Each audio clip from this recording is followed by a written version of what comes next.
Okay friends, welcome back. In this 19th module, we will be looking at the ways to connect different networks, and once you have that interconnection, what is the need of having that interconnection, and then something which is very common today is called virtual LAN. So, we will be talking about that virtual LAN as well. Okay. So, MAC layer connects multiple networks. Conventional bridges were used, but later on switches took over. In the initial, when the hubs were used, bridges were used to connect. They are all broadcast devices, selective broadcast, but basically broadcast. Switches have taken over. I mean, we have seen how switches work, and we will continue looking at that. See, why you need networks? It is a philosophical question. If you are part of an organization, you would like to be part of it. In this fashion as well. So, this is what you need, but then why you need departmental networks, separate networks? Why do not you have a single organizational network? There are some arguments in favor and against both cases, but eventually separate individual networks argument is much more heavier and wins. There are some reasons. Let me talk about some reasons. Suppose if you have both purchase and account department.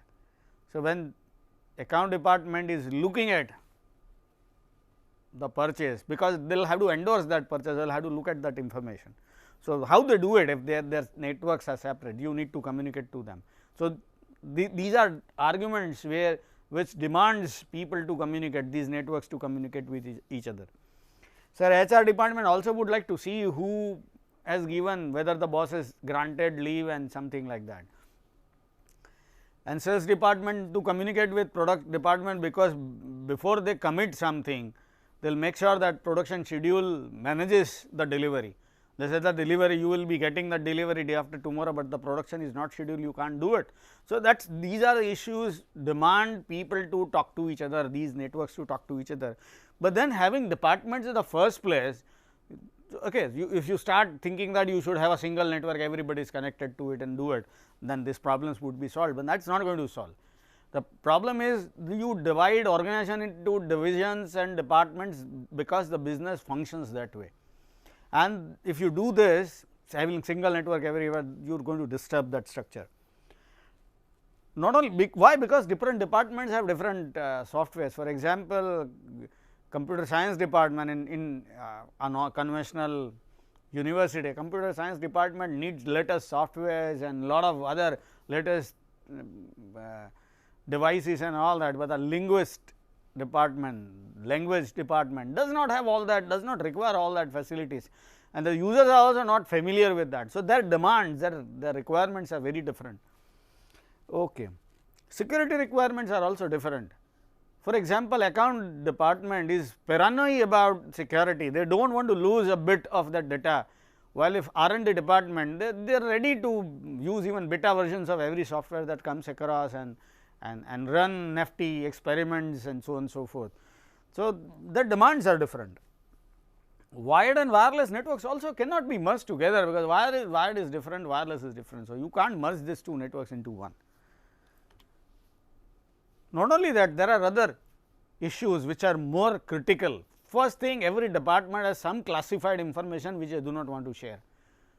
For example, HR department has classified information about salary. Now, they cannot share that with everybody else. Okay. It is not possible in most cases. In corporates, they do not do. Okay. Not only that, if you have a single network, then there is a single server, then that single server becomes the bottleneck. If it goes down, everything goes down with it. If you have multiple networks, if some network goes down, your network is functioning, you do not need to bother much. Okay. And some department would make sure that that server goes down, especially a kind of research and development or a student network and a teacher network. Just consider that the students do lot of experiments to make sure that that server goes down, and they are happy with it. Teachers, if their network is connected to students and their network too go down with that, they won't like it. kind of. Okay. Inter-networking routers stop malicious and unwanted software. So, that is the other advantage. So, if you have multiple networks, they are connected by this intermediary routers. If one department has this malicious virus or whatever malware as part of it, okay, but then that affected that particular network and start traveling over the network for other departments, the routers will stop. If you have a single network, you do not have a scope for doing it. Okay. Different networks also demand different policies. HR department would like to poke into every other department, learning about the leaves and all that. Obviously, they have right to do it, but other departments also will force them to read only that part of information that they can read and not anything else, and so on and so forth. As I said, every department has their own policy based on his boss's whim and so on and so forth. They won't like to merge into single network and won't like a business, won't work like a business function. So, point is single network cannot solve the problem, and combined network also have some issues. For example, bandwidth is an issue. If you have larger bandwidth, everybody will start using, and then somebody who is really want to use it for productive purpose cannot use it. So, if you have different networks have their own bandwidth, the problem is simplified to a large extent. Okay. Not only that, you allow somebody to use stable, like if account department, if you ask account department, they would say that I would like to use a stable version of operating system. Or if you go to a research and development or students of computer science, they will like to use latest version of the operating system, be it beta, let it contain some bugs. Okay. So, people prefer this. Broadcasting in one segment should not disturb others, like you run some experiment where something is being broadcasted, should not disturb others. If you are part of separate networks, that is not going to happen. Broadcasting in some other network is not going to starve you of bandwidth, that is the issue. There are some networking protocols like ARP and routing protocols that we will see later. They basically broadcast everything everywhere. So, such protocols will create more overhead when they are part of a larger network. So, again that is the reason why you should not have those larger big single network.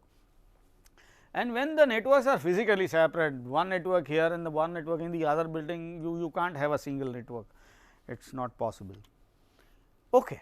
But then fine, when the networks are separate, they have to be connected obviously, because one department needs information from the other, and that is very common. The third need, which is the demand of the day, is called virtual membership. For example, a computer science student who is roaming around with his laptop and plug his computer anywhere, even when he is sitting in the canteen waiting for the lunch to arrive, would like to plug in his computer on a socket there and would like to connect to his computer science department. He is not there in the department, physically not part of it, but will still be able to talk to it or communicate with it. That is what he want, that is one requirement.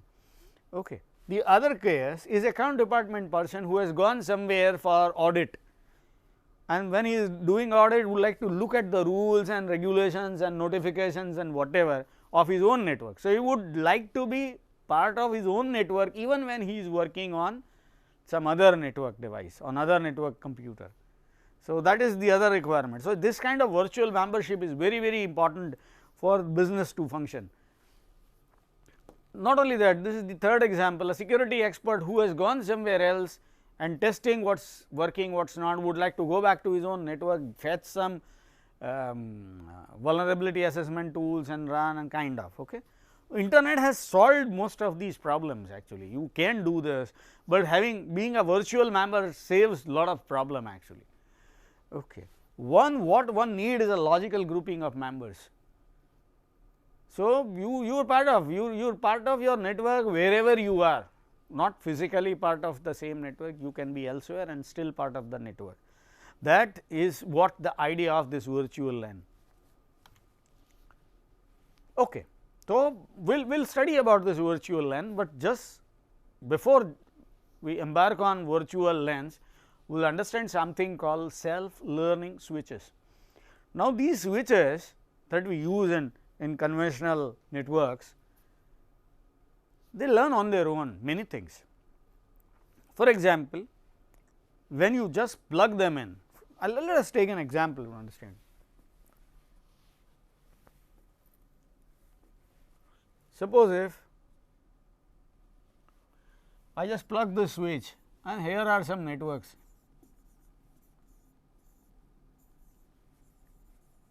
Okay, here are some networks and they are connected. Now, when switch connects to all of them afresh, it does not know who is where. So, initially any packet coming was, suppose he is sending something for A. Now, A is here, but switch has no idea where is A. So, what will it do? It will just send broadcast that to all ports, but that is not the solution actually. It will have to learn where A is. So, he is doing it. How it does? For example, this guy is B.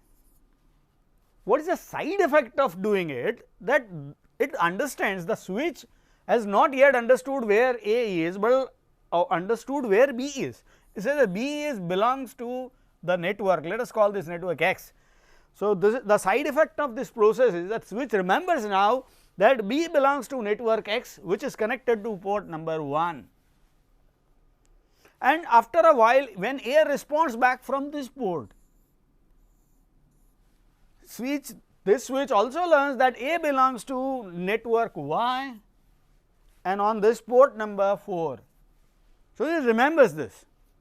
Once the switch remembers this, next time if there is a packet for 4, a frame for 4, A will know that is to be only sent to port 4 and nowhere else. Next time will not broadcast. Okay. So, learn this thing. It is called self-learning switch. It learns and learn in a very simple way. The sender will look at the sender, who the sender is, from which network it is coming and on which port it is sending. So, looking at which it will decide, and this is going to work even in a dynamic situation. For example, after a while B has moved from here to here. So, what does switch do? It is intelligent, as I said, it will just keep on looking at packets from or frames from B, and there is a limit. We can't hear from B for some time, will start broadcasting. So, after some time B's entry here is just purged, removed. So, then after some time if A wants to send something to B, the switch will not send it to port number 1, what will broadcast. At that point of time B will respond back from here and switch learns about this new location without any manual intervention. That is why it is called self-learning. It is also possible that B has moved itself and then start sending. So, when a packet from B arrives from a port it has not seen before, it does modify the entry that it has in the configuration table. So, this is the power of self-learning switches. Okay, let us quickly browse through what is presented here. Every incoming packet from a typical node teaches the switch what? That the node belongs to that specified network 1, the network is connected over that interface. Now, it is quite possible that the network does not directly connected to it. I gave the example where it is directly connected, but it is quite possible that there is a network here. We send something to this network and that is coming here, and here I have something called C, which is part of the network called Z. So, we will also understand that the network is connected to interface number 1, B is connected, X is connected, Z is also connected, and C belongs to that network Z, because it looks at the address also. So, looking at the address it will understand. Okay. So, the network may not be directly connected. So, network is connected over that interface from where it is coming. Eventually learns about positions of all nodes and then stops broadcasting. So, in few iterations you will learn about everybody and then stops broadcasting. You will be able to work very fast. But then if a node changes its position, we will learn quickly and start working on it. Okay. And you do not need any manual configuration, and that is why these switches are sometimes called unmanaged switch. You do not need to manage it manually. And there are other high end switches called managed switches, which are basically possible for clients to operate from a remote place. You can configure that switch from a remote place. Okay. So, those managed switches are different, I am not discussing about that. This self learning switches many a times they are called these. Okay. Now, if you want to interconnect LANs using switches, it can be done in a very simple way. Here is the switch 1 and here are some ports, and you can see that some of them are directly connected to nodes, that is absolutely fine, but 2 of them are connected to different switches. In turn, these switches they represent different networks. So, we have 3 networks, network 1, network 2 and network 3, and here is a way to use switch to connect 3 networks together.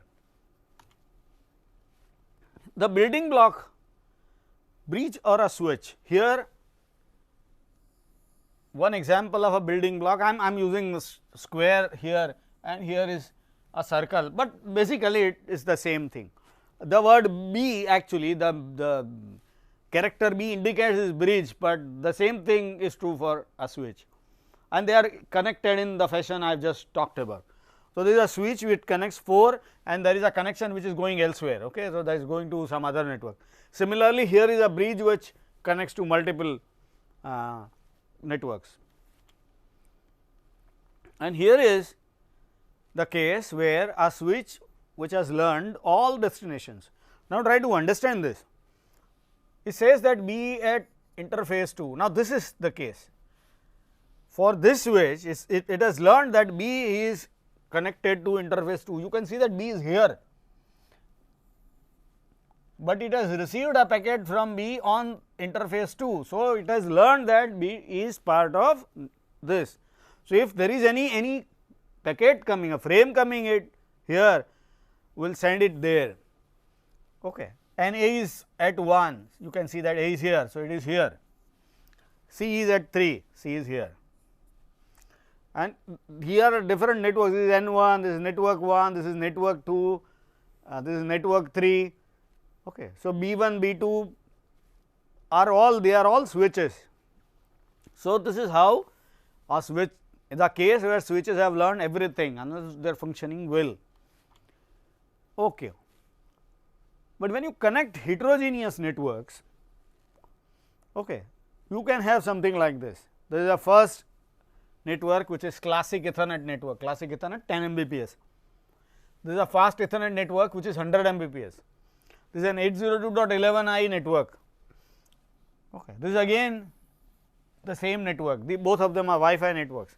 Now, this is some other network 802.16 is something that we have not seen, but called WiMAX. We looked at the physical layer of it, we have not looked at the MAC layer and later, because this is declining as I said. But point is, we have different networks and they are connected.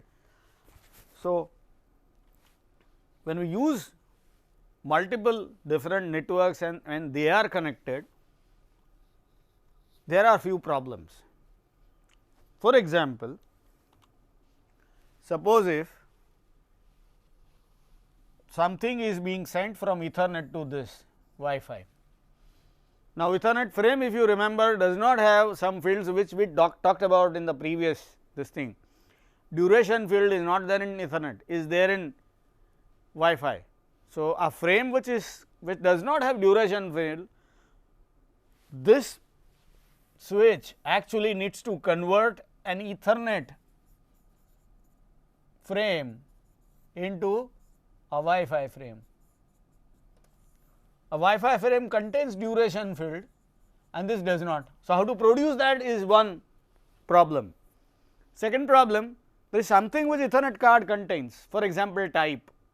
Now, that type Wi-Fi also had a type, but that type is different, you know, that is data and this thing control and management frame. So, that is the type.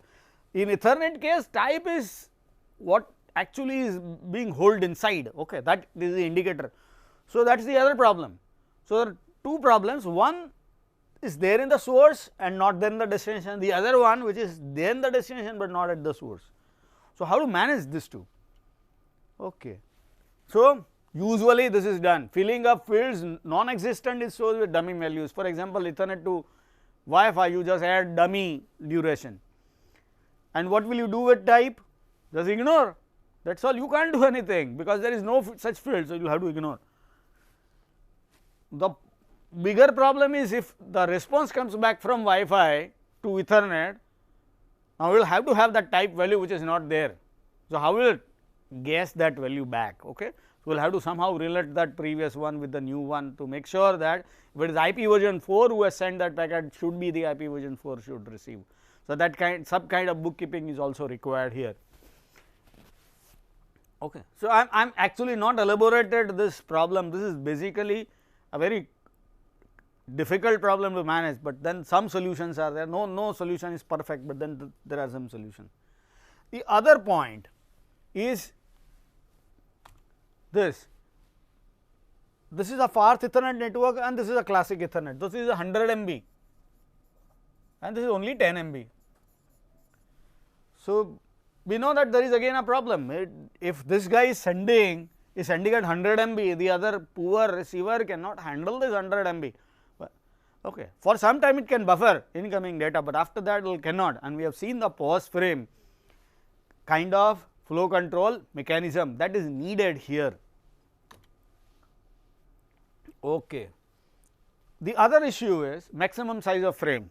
You may be surprised, but Wi-Fi frame can be little longer than Ethernet, 200 and 2000 something. Let me. Okay, I do not exactly remember, but it is something about 2000. So, that is the size. Ethernet size is 1500. God forbid, if you have a wireless frame with that large packet size, and if it is given to an Ethernet, what will Ethernet do with it? Because Ethernet cannot manage a frame with more than 1500 bytes. Ethernet cannot manage it, will have to drop the letter part, only truncate that frame and accept whatever data he says. That is the problem. Okay. Ethernet does not have any mechanism of fragmenting it into smaller pieces and then send across. Something like that is needed, which is not there. Okay. Okay. So, this is the other issue. Some provides encryption while some do not. Okay. Some type of networks provide encryption, for example, Wi-Fi do provide encryption, this thing sorry, WiMAX provide encryption, WiMAX also provide authentication. AC 2.11 if you use privacy then will provide, but do not use privacy, do not provide. So, in some cases it is provided, some cases it is not provided. When that information is given to Ethernet which does not really know what encryption is, how to handle it. So, these are critical issues with interconnecting lanes, and we are talking about connecting lanes at the data link or the MAC layer. Now, that is why it is complicated, because there are incompatible formats to convert from and to. Okay. You need a consistent format then, and then the conversion is simpler, otherwise it is not, or there has to be a consistent mapping, which again is not.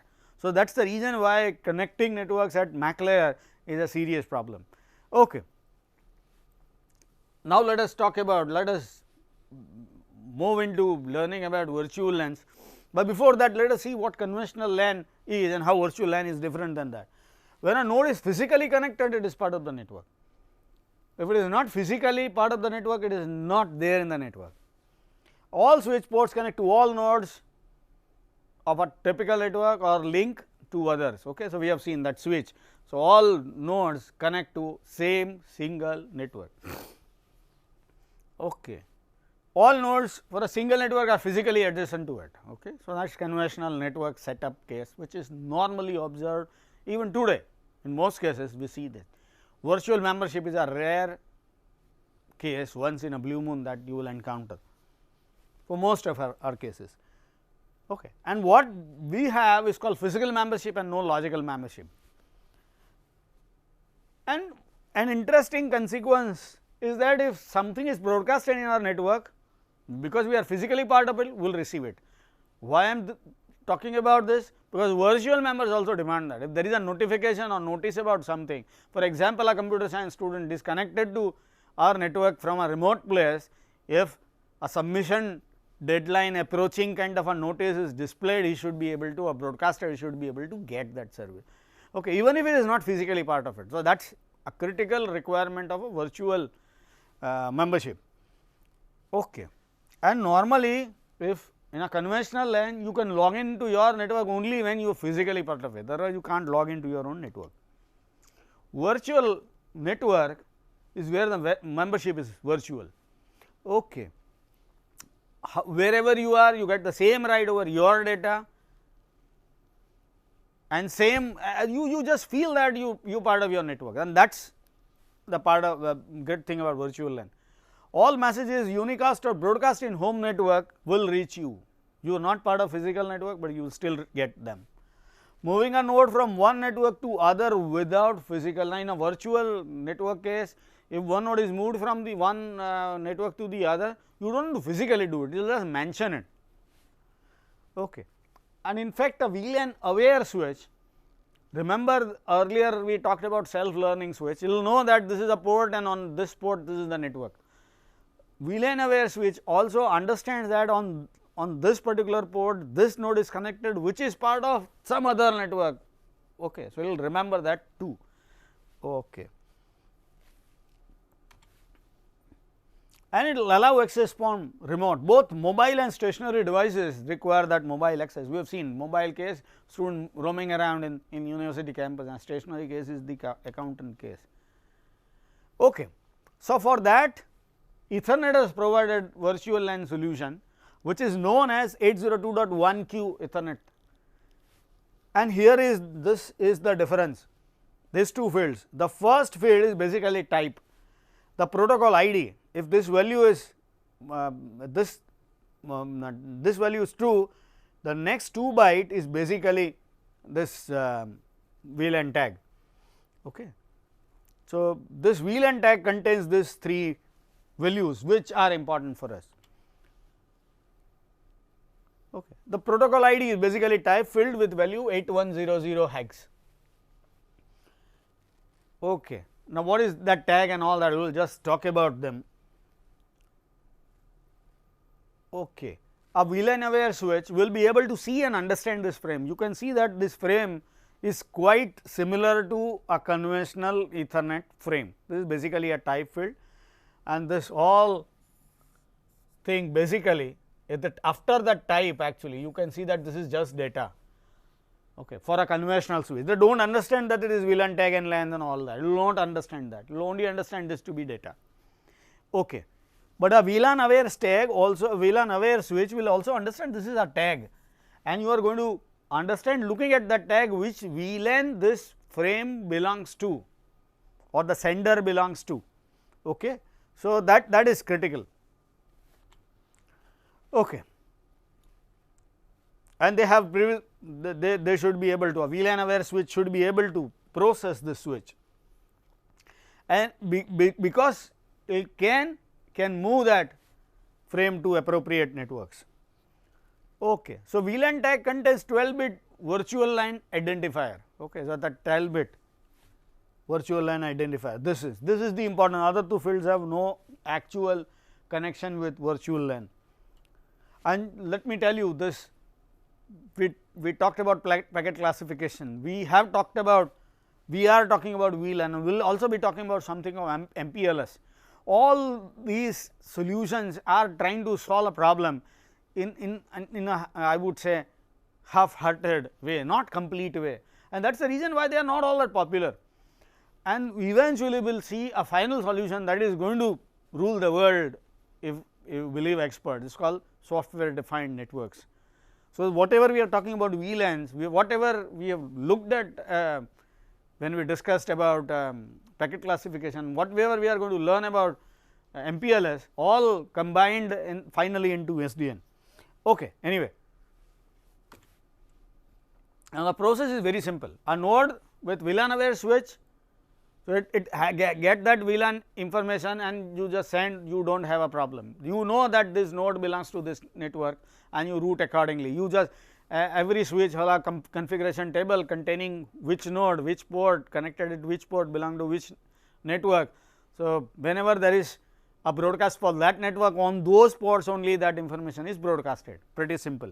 But if it is not, what will happen, you are a node, you do not know your VLAN, you just give it to a switch, and our switch fortunately is VLAN aware, knows that you are part of this network, will add that. How do switch know? Because administrators configure that manually.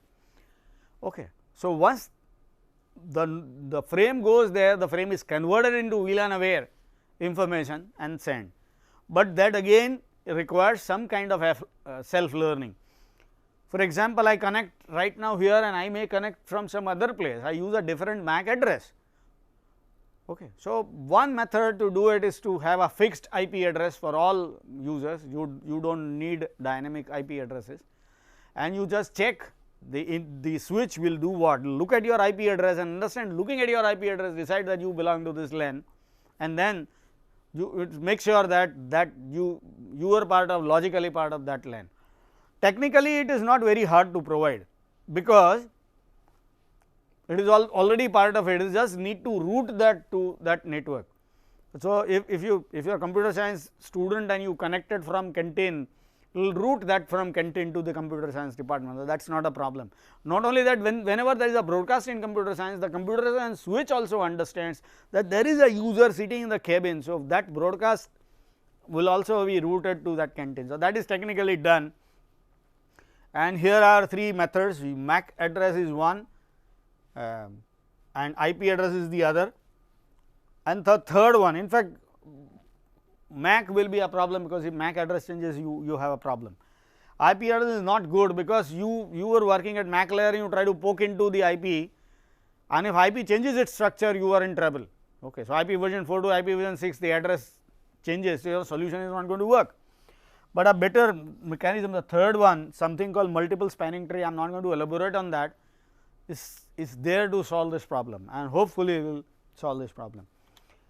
With that note, we conclude this module.